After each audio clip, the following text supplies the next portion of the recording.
आज दिल्ली के इतिहास में बहुत बड़ा काला दिन है। दिल्ली की वर्तमान सरकार, जो केजरीवाल साहब जिसके मुख्यमंत्री हैं, उसको इस टर्म के 2 साल पूरे हो रहे हैं और दिल्ली में 7 वर्ष मुख्यमंत्री के तौर पे आम आदमी पार्टी की सरकार के तौर पर वो पूरे कर रहे हैं। एक तरफ दिल्ली को पेरिस बनाने के लिए कहने वाले मुख्यमंत्री जी, जो कि दिल्ली में रहते ही नहीं हैं, दिल्ली के अलावा बाकी सब प्रदेशों की चिंता करते हैं, वहां जाकर भी झूठे वायदे करते हैं। दूसरी तरफ दिल्ली बदहाल लगातार होती चली जा रही है, क्योंकि मुख्यमंत्री साहब को दिल्ली वासियों की और दिल्ली की कोई चिंता नहीं है। देश के अगर झूठ बोलने के पैमाने पर आंका जाए तो देश के सबसे ज्यादा झूठ बोलने वाले मुख्यमंत्री हैं। देश की भ्रष्टतम राज्य सरकारों में से सबसे ज्यादा भ्रष्ट सरकार दिल्ली की आम आदमी पार्टी सरकार है। अगर इनके घोटालों की बात करूं,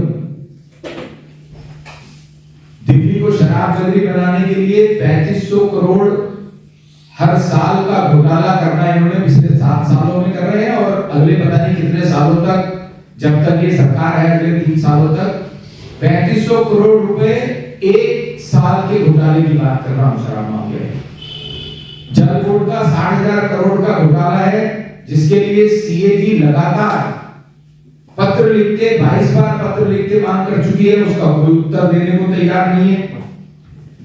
यूसुफ में 207 करोड़ के घोटाले में सीबीआई ने एफआईआर कर दी है, जिसके एक्स ऑफिशियो चेयरमैन स्वयं मुख्यमंत्री होते हैं। उसकी जांच चल रही है, उस पर इनको सजा भी होगी। ये अभी 2021 की एफआईआर है। डीटीसी बस के घोटाले की बात करूं तो 10,000 डीटीसी की बसें लाने वाले मुख्यमंत्री, जितनी बसें थी उससे भी घट के शायद 2,500 के करीब भी बसें चालू हालत में नहीं रह गई। उसमें डीटीसी बस खरीद घोटाले के लिए भी 5,000 करोड़ रुपए का घोटाला है। जो बसें इन्होंने खरीदनी थी उसके लिए केंद्र सरकार ने भी 480 करोड़ रुपए का अनुदान देने की बात की थी, लेकिन पिछले 2 सालों में 480 करोड़ में एक पैसा भी खर्च नहीं कर सके। इसलिए केंद्र की सरकार ने स्वयं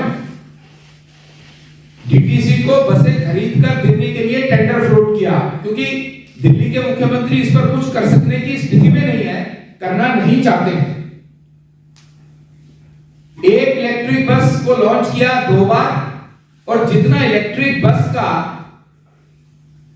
खर्चा है उससे 10 गुना ज्यादा उसके विज्ञापन में खर्च कर दिया केजरीवाल साहब। प्रदूषण कम करने की बात बार बार करते हैं, उसके लिए अलग अलग तरह के ढोंग करते हैं, और उसमें भी 980 करोड़ रुपए प्रदूषण के सेस के नाम से दिल्ली की जनता से वसूला हुआ पैसा प्रदूषण के ऊपर खर्च ना करके केवल प्रदूषण के हटाने के विज्ञापन, और जिसमें केजरीवाल साहब की फोटो है, इसी के ऊपर खर्च किया है। किसी बात पर खर्च नहीं किया। अगर ये चाहते तो 980 करोड़ में कितने ही स्मोक टावर आ सकते थे, केवल एक स्मोक टावर का ढोंग करके रह गए। कितनी ही प्रदूषण को कम करने के लिए इलेक्ट्रिक बसें आ सकती थी, एक इलेक्ट्रिक बस, उसका भी 2 बार उद्घाटन कर दिया। 980 करोड़ में पराली खत्म करने के लिए जो डिकम्पोजर इन्होंने केंद्र के पूसा इंस्टीट्यूट से लिया, वो कितना ही डिकम्पोजर आ सकता था, जिसकी उस घोल की कीमत केवल 40,000 रुपए, और उसके विज्ञापन पर जो उन्होंने खर्च किया 15.5 करोड़ रुपए उसके विज्ञापन पे खर्च किया, और उसके छिड़काव पे खर्च करते हैं 23 करोड़ रुपए। ये इनका प्रदूषण प्रदूषण रोकने का मॉडल है, या मैं इसे दूसरे शब्दों में कहूं तो दिल्ली की जनता को मूर्ख बनाने का मॉडल प्रदूषण के नाम पर इन्होंने इस बात के लिए किया। और आप सबके ध्यान में ही है, दिल्ली विश्व की सबसे ज्यादा प्रदूषण वाली राजधानी बन गई केजरीवाल साहब के रेजिम में, केजरीवाल साहब के मुख्यमंत्री कार्यकाल के अंदर।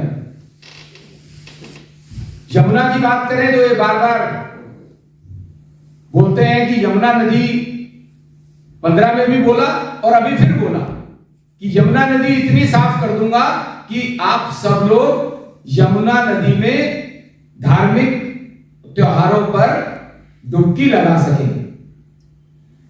मुझे नहीं लगता कि यमुना नदी के जल का आचमन भी दिल्ली वासी कर सकते हैं, इतनी प्रदूषित है। और उसमें भी घोटाला, उसकी सफाई को लेकर के भी झूठी बयानबाजी। केंद्र ने 2419 करोड़ रुपए दिए यमुना की सफाई के लिए, लेकिन उसके ऊपर कुछ खर्चा नहीं किया। वो पूरे का पूरा पैसा घोटालों में केजरीवाल साहब के नेताओं की जेब में गया है। यमुना की सफाई के लिए जो बड़े 18 नाले यमुना जी में गिरते हैं, उस पर सीटीपी प्लांट लगाने थे, एक भी प्लांट का काम आज तक शुरू नहीं हो पाया है। हर फ्रंट पर केजरीवाल सरकार फेल साबित हुई है, केवल झूठे वादे, और इसके अलावा केजरीवाल सरकार ने कुछ नहीं किया है। आज दिल्ली देहात के किसान भी केजरीवाल साहब के घर के बाहर बैठे हैं अपनी मांगों को लेकर के। उनको पूरे देश में बिजली सब्सिडाइज मिलती है किसानों को, दिल्ली के किसानों को किसानी का दर्जा नहीं है। दिल्ली के किसानों को बिजली और महंगी दरों पे मिलती है। ट्रैक्टर्स या किसानों के इक्विपमेंट्स पर अन्य राज्यों में सब्सिडीज मिलती हैं, यहां पर उल्टा और महंगे मिलते हैं। दिल्ली का जीएसटी और ज्यादा लग करके मिलता है, कोई सब्सिडी नहीं मिलती है। आंगनबाड़ी की बहनें पिछले 10 दिन से केजरीवाल साहब के घर के बाहर धरना प्रदर्शन कर रही हैं। अराजकता की स्थिति बना रखी है। कॉन्ट्रैक्ट टीचर्स को पक्का करने की बात करी थी केजरीवाल साहब ने। दिल्ली सरकार के कॉन्ट्रैक्ट टीचर्स आज भी यदा कदा धरना करते हुए मिल जाते हैं, क्योंकि उनको पक्का नहीं किया है। यहां तक कि दिल्ली सरकार के अंतर्गत आने वाले जो कॉलेजेस हैं, उनके लेक्चरर्स को, उनके टीचर्स को भी तनख्वाह नहीं मिल रही है। वे लोग भी अभी पिछले दिनों धरने पर बैठे हुए थे।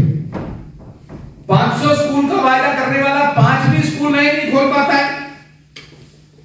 20 कॉलेज नए खोलने से 7 साल पहले वायदा किया था, एक भी नया कॉलेज दिल्ली में नहीं खुला है।